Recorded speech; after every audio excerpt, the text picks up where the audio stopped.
facility, and we also have a vet school. So we have many different animal facilities for small animal research, also for research of large animals, but also with cattle and with poultry, with horses. And we have a farm. And each of these animals are considered laboratory animals because they are under the umbrella of the university and the University Medical Hospital, and are being used for scientific purposes. And that, for that reason, they are considered laboratory animals. And under the Dutch law, it's necessary that there is a person who is doing oversight over the welfare of these animals. So I've been working as a PhD with laboratory animals in the past. I mainly did research on housing conditions for rodents, for laboratory rodents. And afterwards, I stopped doing research and I started to be trained as an animal welfare officer. And after the training, I first had a position in another university, and then since 2001, I'm in the university in this particular position. So I'm not responsible for animal research, but I'm responsible for looking after the animals and making sure that the animals that are being used for scientific purposes, that they are in a good condition, and that they also can qualify for good results. Okay, so much about myself. I've also been, as is mentioned here, on the board of FELASA, and I'm not sure if you know what FELASA stands for, but it's an acronym for the Federation of European Laboratory Animal Science Association. So it's the umbrella organization for all laboratory animal science organizations in Europe.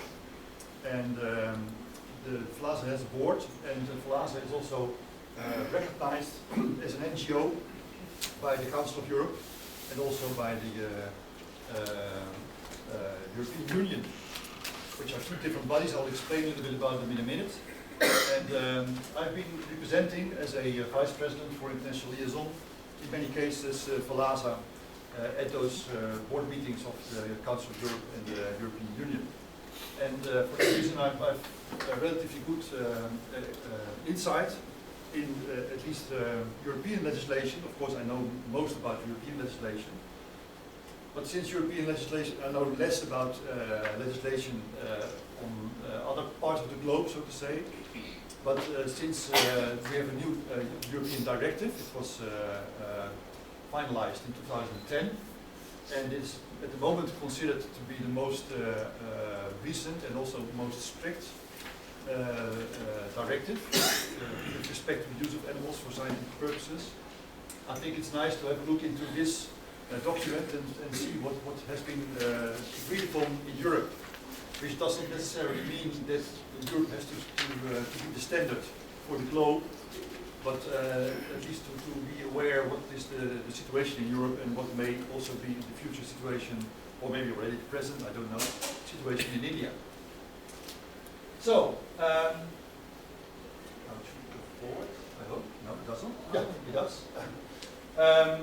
Well, this has been expressed already by many persons, also during the introduction this morning. The true basis of all legislation. Yeah, one more. So there's many different types of legislation.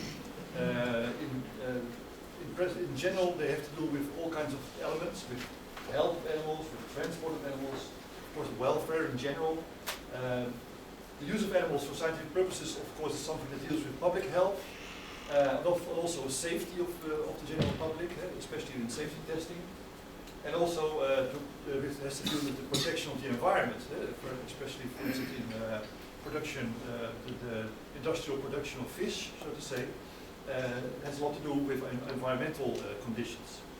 And there are also many other documents, for instance, by the OECD and by the FEA, documents that are not true legislation, but also they determine in quite a strong way how animals should be used in general, and especially when they're being used for scientific purposes.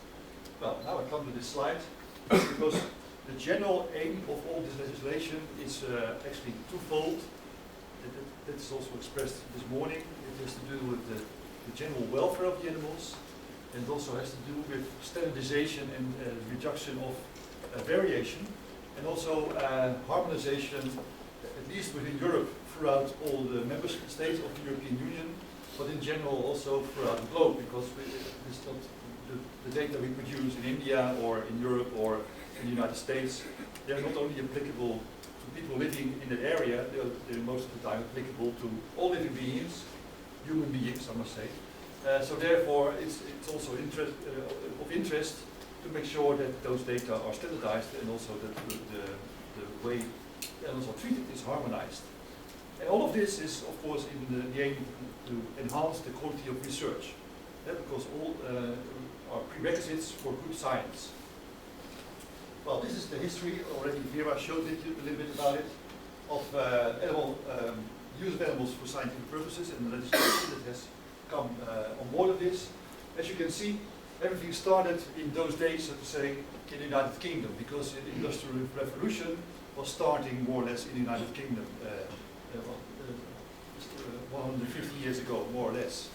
And also because of new industries were coming up in those days, pharmaceutical industry, the chemical industry, for safety purposes and also for showing efficacy. More and more animals were being used for scientific purposes. You've seen the slide that Vera showed with the high increase that started from the second half of the 19th century. And because of this reason, there were also bodies coming up that were opposing against use of animals for scientific purposes, and mainly because of the fact that people were concerned about the welfare of those animals. And therefore we had the Cruelty to Animals Act coming up, because it was a main result of the Animal Protection Society, especially the Anti-Vivisection Society, that was raised in the United Kingdom in 1875. So the Cruelty to Animals Act was the result of this debate, the debate between the opponents and the politicians. And as the phrase already states, it's animals in general. So it was cruelty to animals used for different purposes, for farming, for using animals as animals that could carry something or could pull something. So they were used for exercise purposes, but also for animals that could produce scientific data. And so all those animals that were used for instrumental purposes, this act tried to protect their welfare. Well, as you can see, if we run through the list, then it took many, many years for other countries to come up with similar legislation. One of the first was in the United States, the Animal Welfare Act in 1966. Canada came on board a little bit later, and Australia as well, but in Europe it took almost a century after the first act in the UK to have other countries producing similar acts. In the Netherlands, for instance, it was exactly one decade later, because it was 1977 that in the Netherlands we had our first Experiments on Animals Act.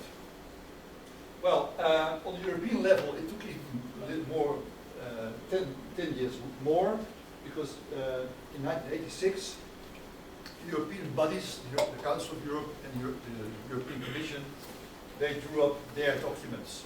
And since those documents are leading in Europe, all the member states had to adapt their national laws, the ones that were already existing.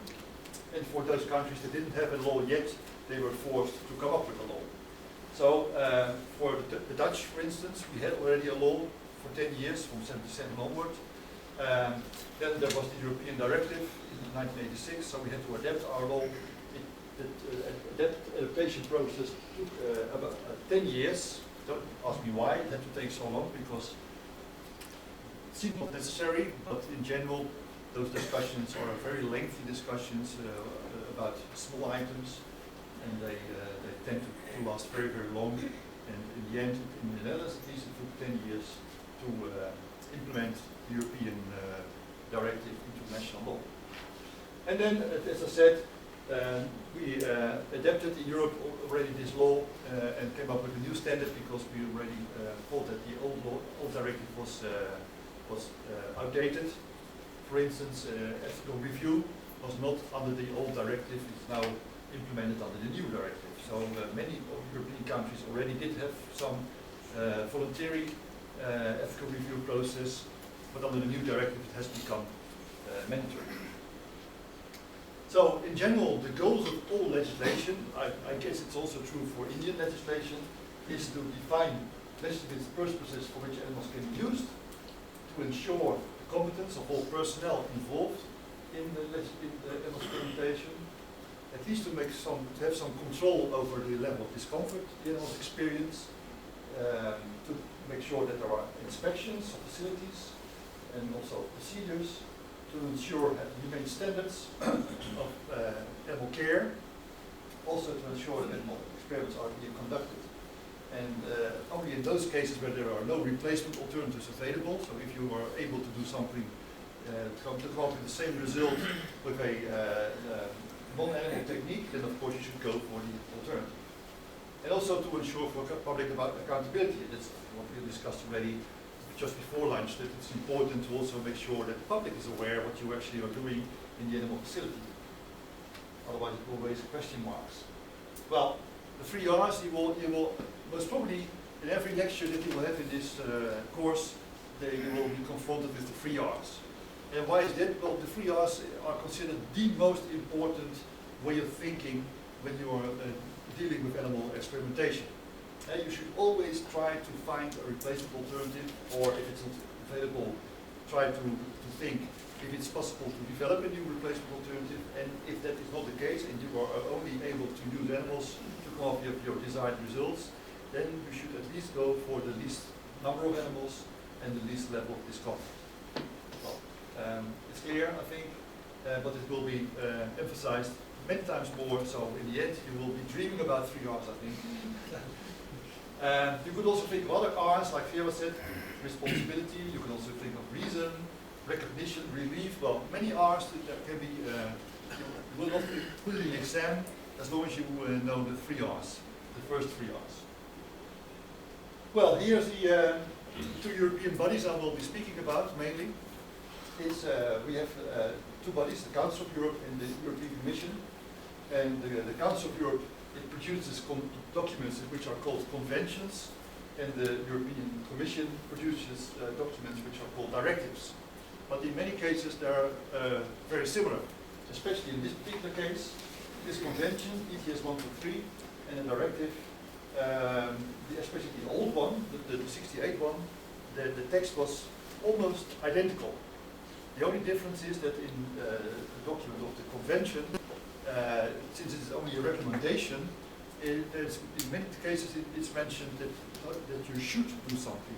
Whereas, since the European Union sets up documents which are mandatory, every time where it was mentioned should over here, it was mentioned shall in that document. That was the main difference, because you had to obey as a member state the content of the European directive. Well, this is Europe. And for those who doesn't know, this very tiny country over here is the Netherlands. As you can see, that most of the European member states are a member of the Council of Europe.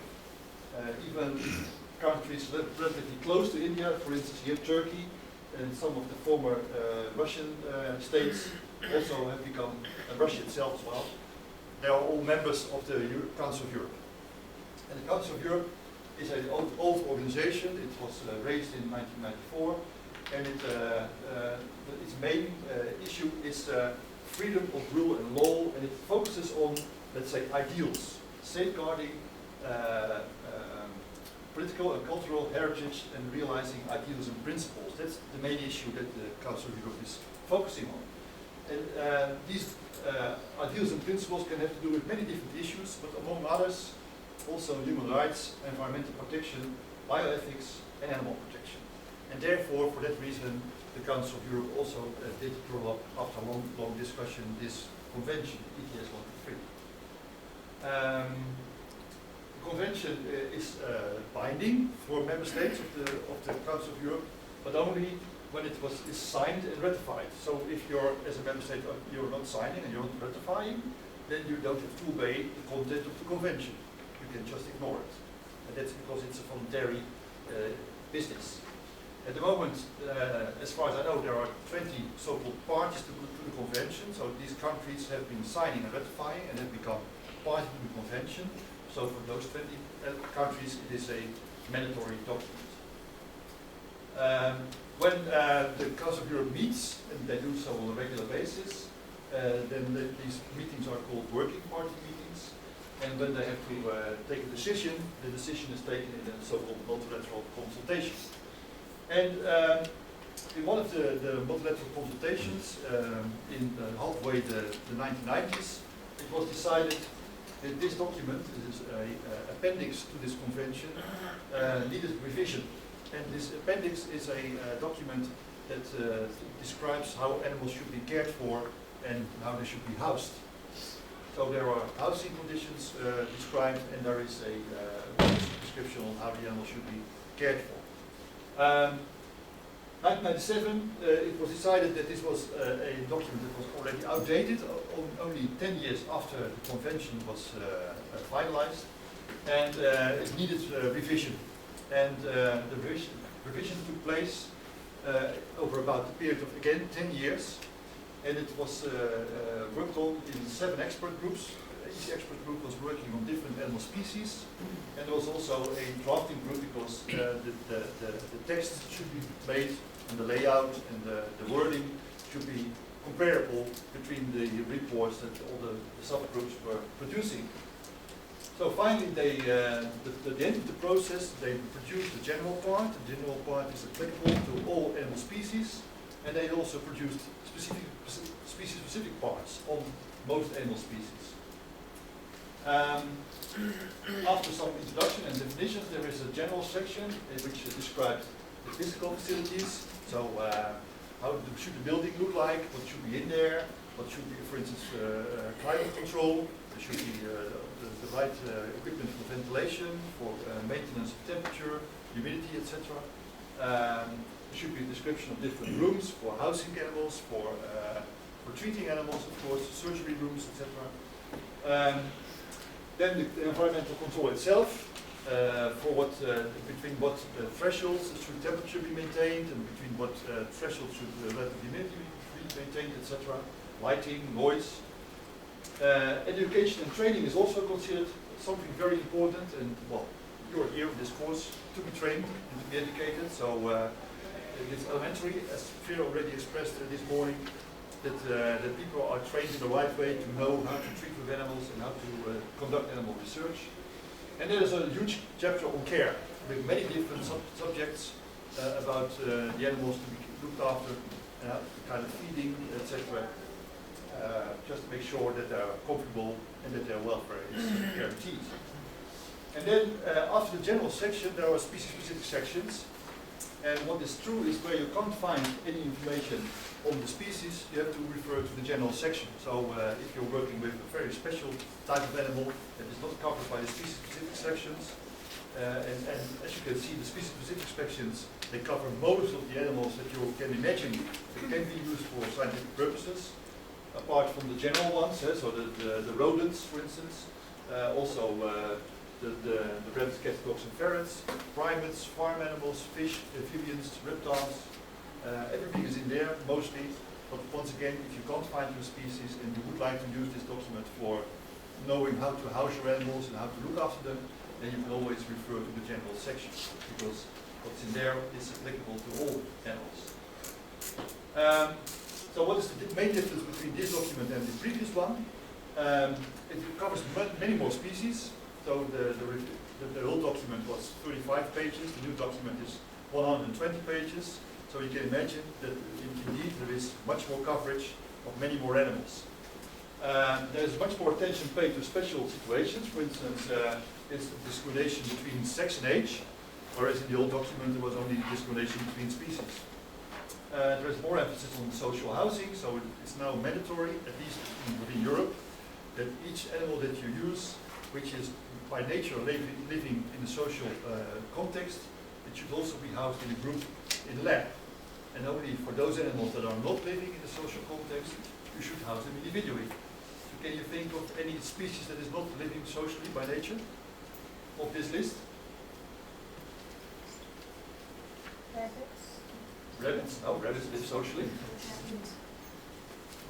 Hamsters, exactly, yeah. Hamsters are the ones, the main species that is not living socially.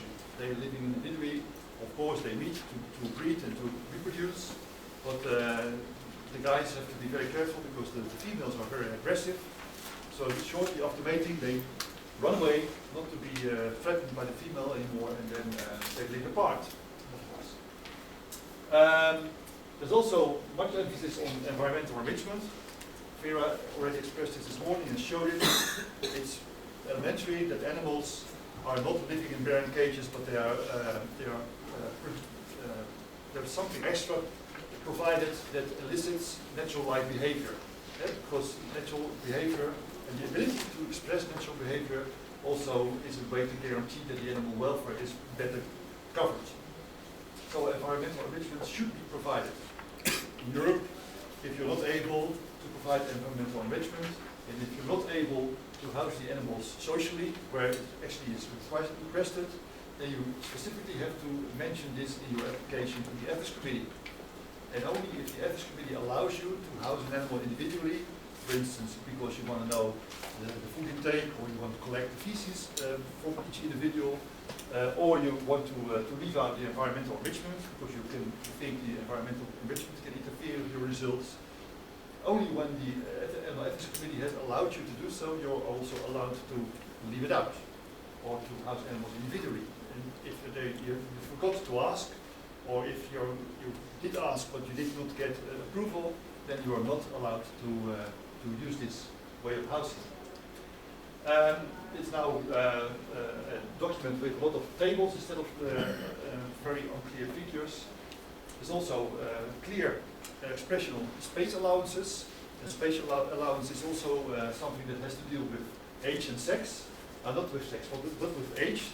And what has been taken on board, for instance, is that young animals are more active than old animals.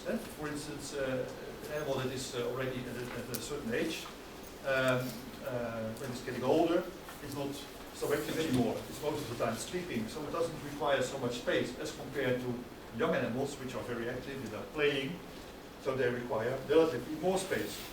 So young animals are relatively allowed more space as compared to older animals.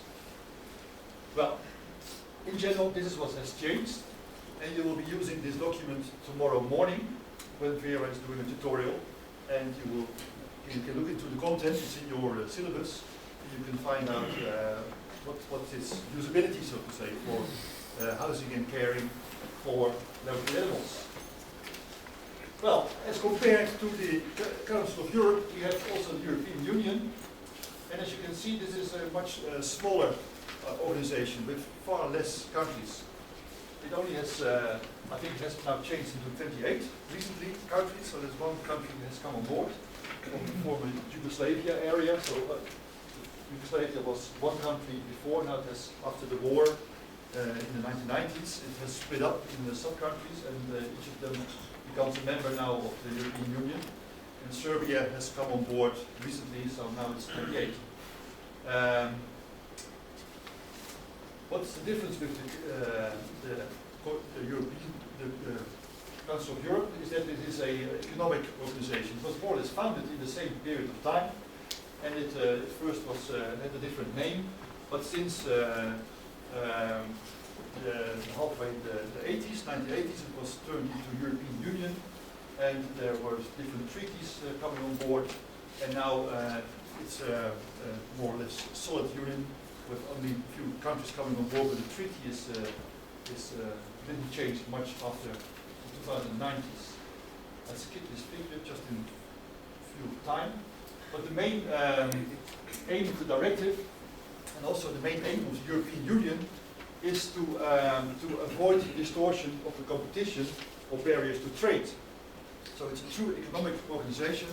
It would like to guarantee that goods, but also personnel, can move freely between the countries of the Union. So there cannot be any barriers. One person that is trained in one country should be allowed to start business in another country without any objections.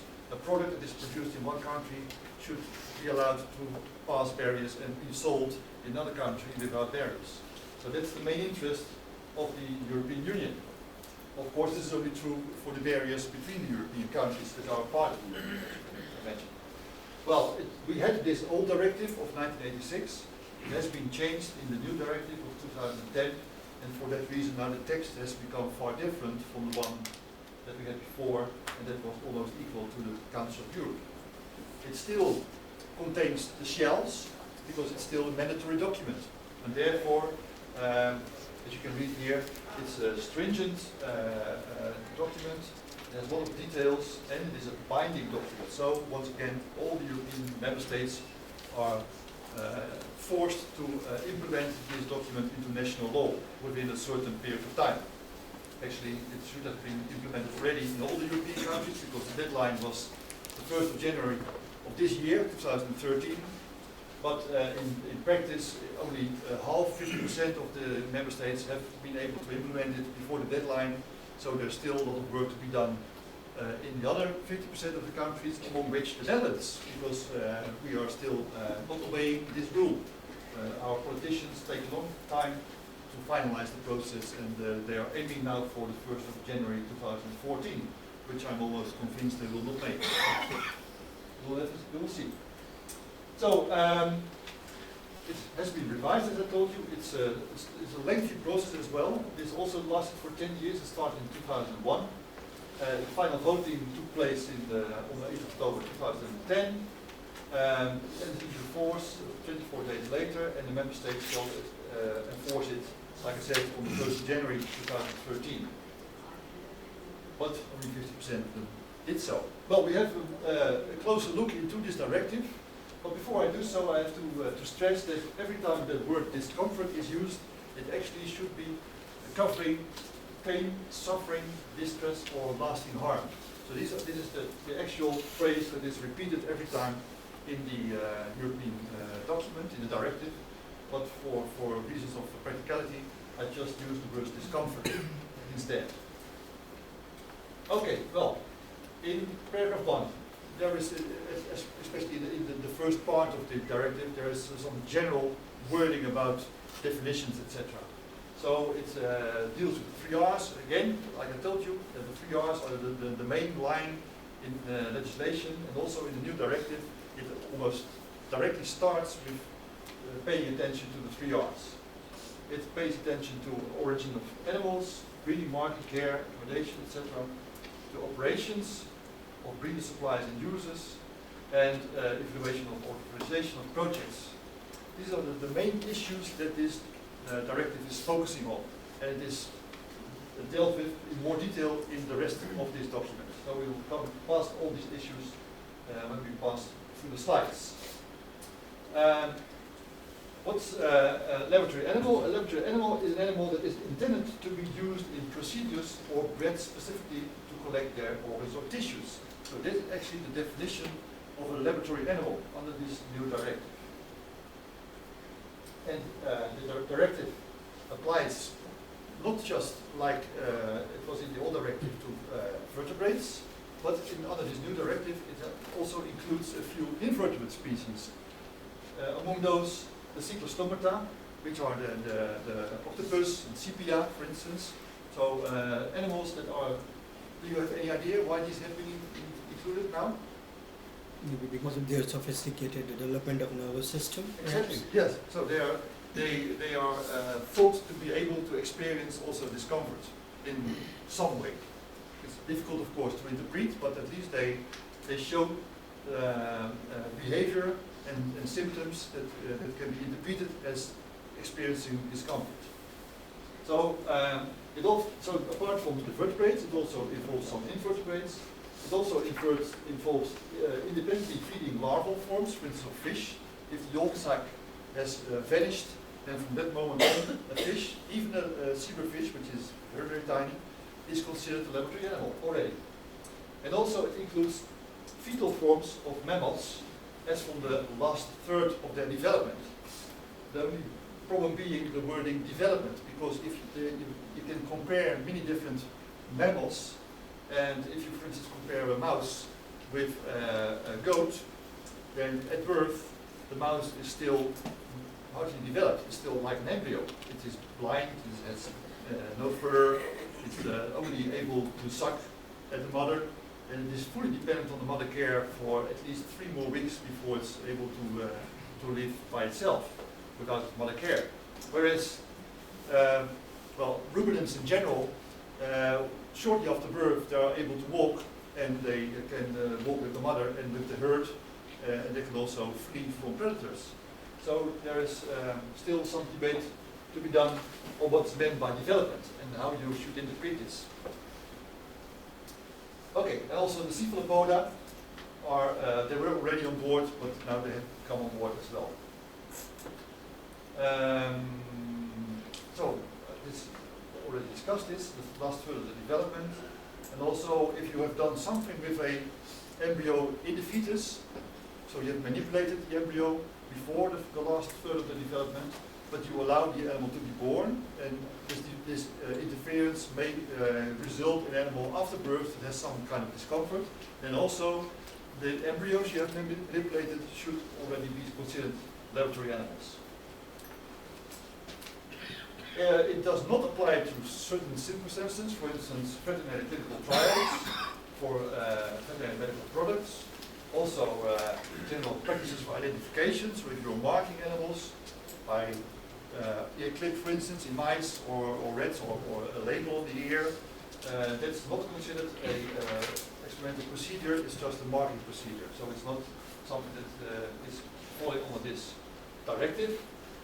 And any practice, that is a very difficult thing to imagine, and also a very difficult thing to implement. But practice is not likely to cause discomfort equivalent to or higher than that caused by the introduction of a needle. So the lowest level of discomfort under the new directive is the insertion of a needle. And anything that is causing less discomfort is not considered discomfort. And therefore, anything you do to an animal that causes less discomfort is not considered an animal experiment. But, of course, it's very easy to think about procedures that are not dealing with a needle, but still will cause discomfort. Like you have behavioral tests, for instance, with food shocks, that for sure will cause stress and probably will have a much higher level of discomfort as compared to the insertion of a needle. So, how to deal with this phrase is still very unclear, and it needs quite some debate in Europe to have this solve this problem. But it has been decided upon. I don't know what the arguments were, it was not part of this discussion, but it's very unpractical, I must say.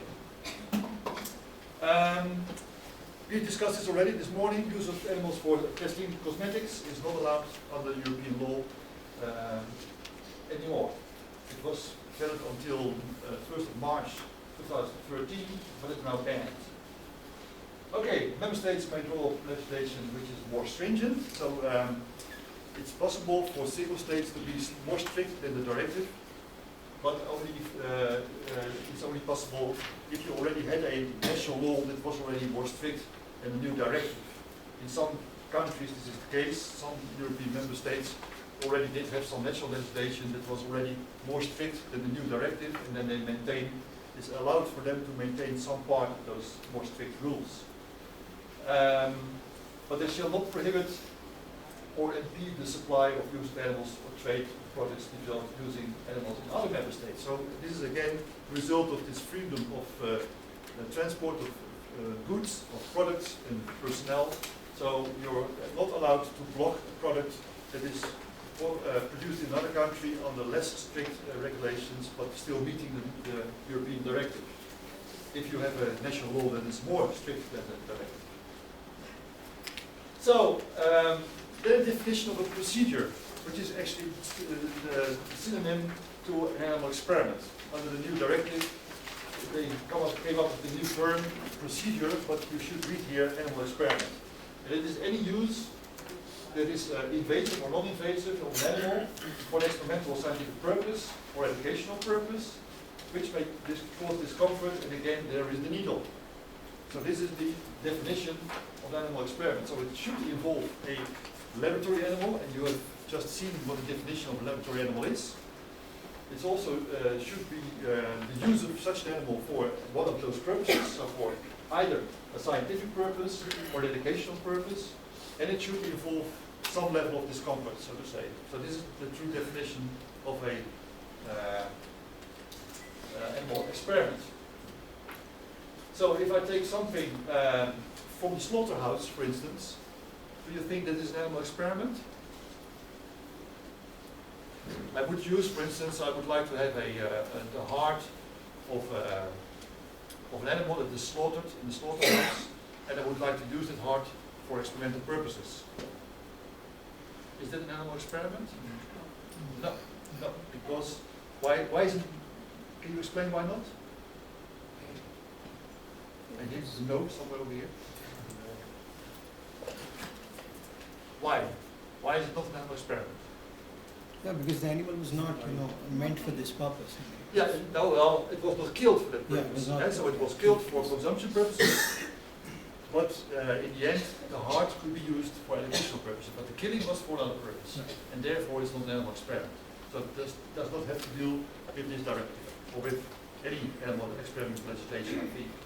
So in general, I think it's not any problem to go to a slaughterhouse and collect some material for educational purposes. That is not under the law of animal experiments. Okay.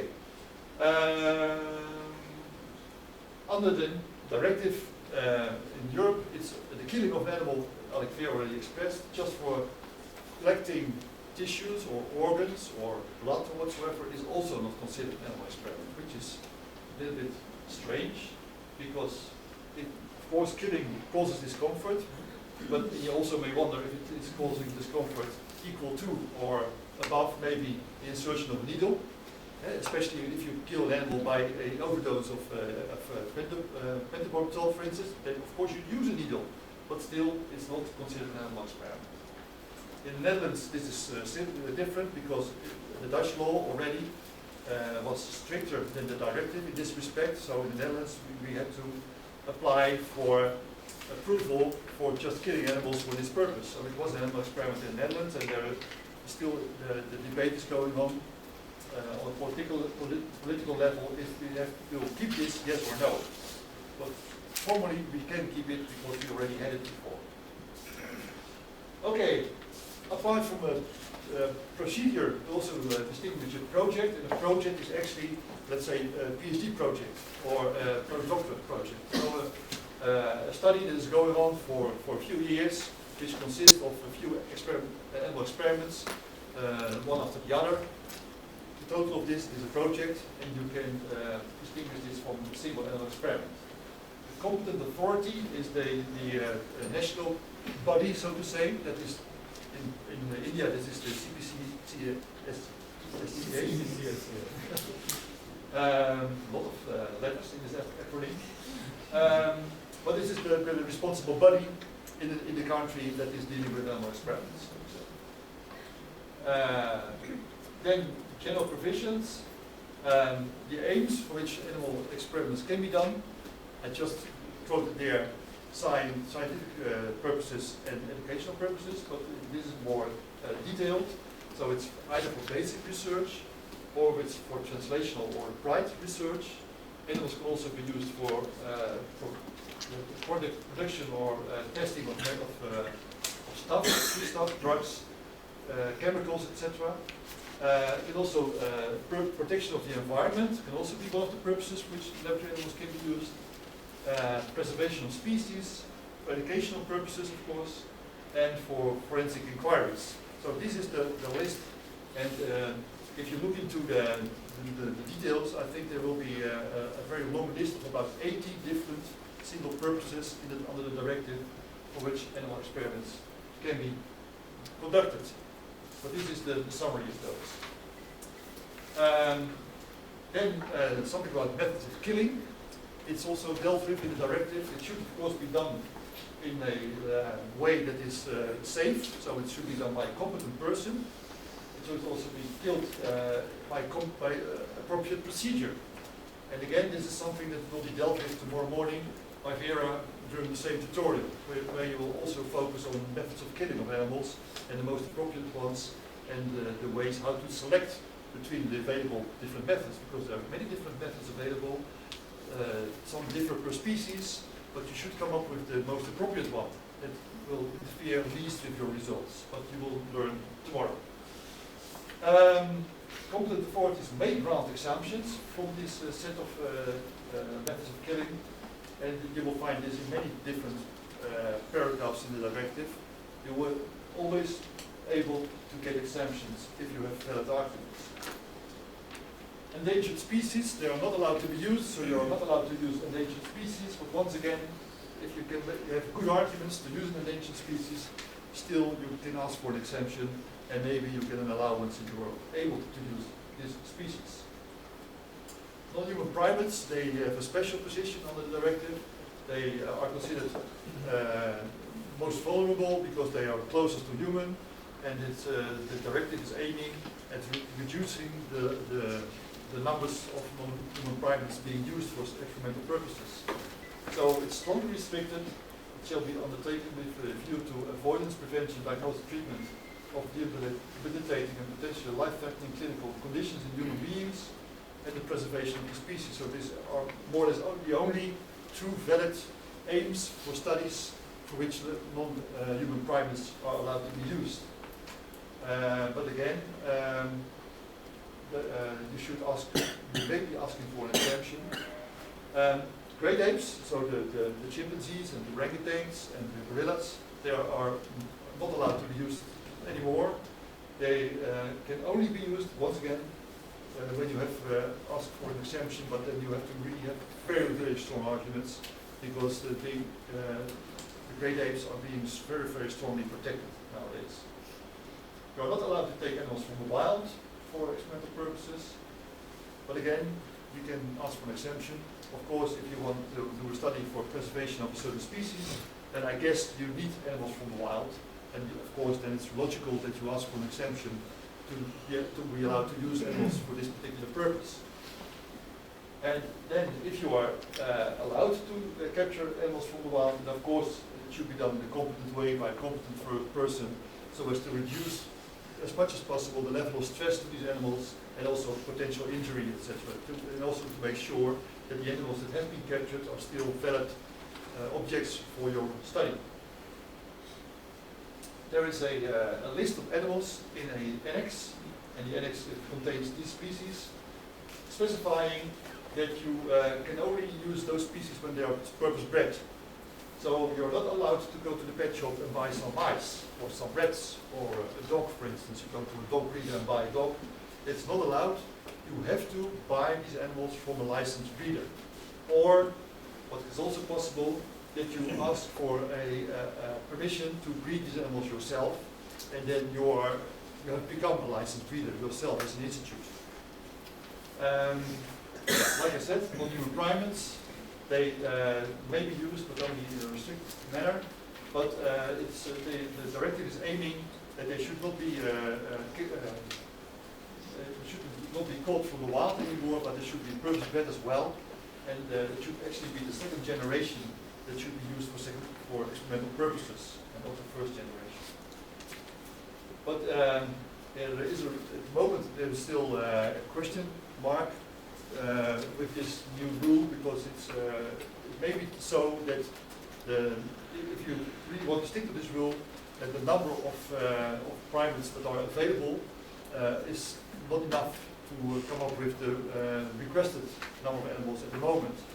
So it may still be necessary to capture animals from the wild until the second generation bred animals are available in numbers that meet the requirements. It's not allowed to use any animals from the street, so you're not allowed to capture a dog or a cat from the street and use it for scientific purposes. Have you got any idea why this is, and why you need animals from a special breeder in general? What's the aim? Nutrition and proper degree the animal so that people have its history, genetic history, or a proper record of that history, degree and yeah, okay. So they have identification, and you know where they come from, but what else? It's proper susceptibility of genetic diseases or any other. Yes, exactly. Yeah, so it's about quality. Yeah? You really want to know, make sure that the animals that you use are of the good quality. And also in view of standardization, especially of course in mice and rats, that you know that they have the same microbiological background, the same genetical background in most cases, of course, especially when you're using inbred animals, just to make sure that the level of variation between your data is reduced, and therefore you need less animals. So this is the main reason why you are required to buy animals from a licensed breeder, and you're not allowed to fetch them from the wild or from the street. But again, maybe you can get an exemption for this, but again, you have to have very strong arguments to convince the authorities that you are needing such an exemption. Okay, this is about the 3 R's actually. Well, when there is a procedure available that not entailing the use of live animals and coming up with the same results, then of course you should use this alternative instead of the animals.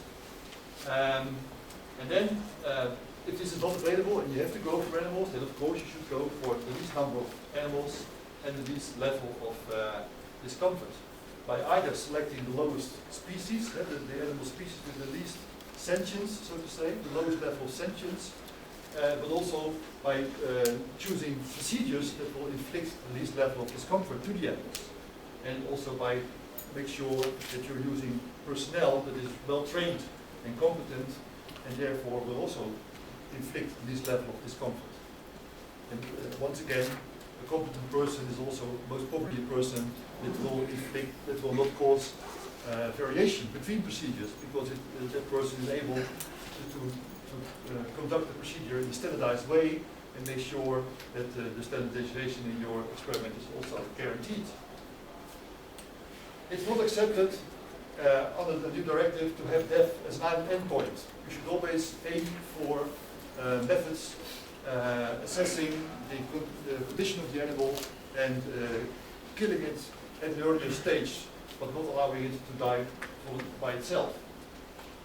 So human endpoints should be defined and also looked after very well, and making sure that the animal is killed at the appropriate point of time. There is a classification system coming on board now, which was not the case before. So each country had its own classification system. Now there is a suggestion for a general classification system. And there are actually 4 levels of discomfort discriminated. It's non-recovery, so animals that are either killed directly or they are put under anesthesia. Any procedure is conducted on the animal, but the animal will not be awake again. Or procedures that are classified as mild, moderate, or severe. And again, there is an annex giving examples how to classify certain procedures. Severe discomfort should actually not take place in studies where the animal is expected to experience such a situation for a long period of time. So if severe discomfort is a result of your procedures, it should not last long. It should only be during a short period of time. Otherwise, the animal should be killed at an earlier point of time. There is also restrictions on reuse, and that's getting a little bit problematic because it's mentioned here that the actual severity of the previous procedure should be mild or moderate. So if an animal is over moderate, then it cannot be reused anymore. Animals' general state of health, of course, should be okay. Well, it's something that you can imagine. You should not start with an animal in a new study if it's still having some kind of discomfort from the previous studies. You should have fully recovered before you can reuse it for another purpose. The further procedure, this is the main problem, that you are allowed to conduct on the animal should also not go over moderate. So you are not allowed to reuse an animal for severe studies. It's not allowed other than being directed. And this is a little bit strange, because I can imagine that an animal has fully recovered, and it's in the perfect condition, and I can, for instance, decide now I can use it for one final test. But, okay, it will include severe discomfort, but instead of using another animal for this purpose, I can now reuse the same animal. So therefore I can reduce the numbers by allowing this to take place. But this particular requirement will probably increase the numbers of animals that we will use in Europe in the future. And it's mandatory that you take advice from a veterinarian or another qualified person to make sure that the animal is fit to be reused after it has been used previously for another purpose. Well, in exceptional circumstances, the competent authority may allow reuse of an animal provided the animal has not been used more than once in the procedure of taking severe discomfort. But again, so it is possible for a previous procedure is severe, but not for a next procedure is severe, and only under specific circumstances.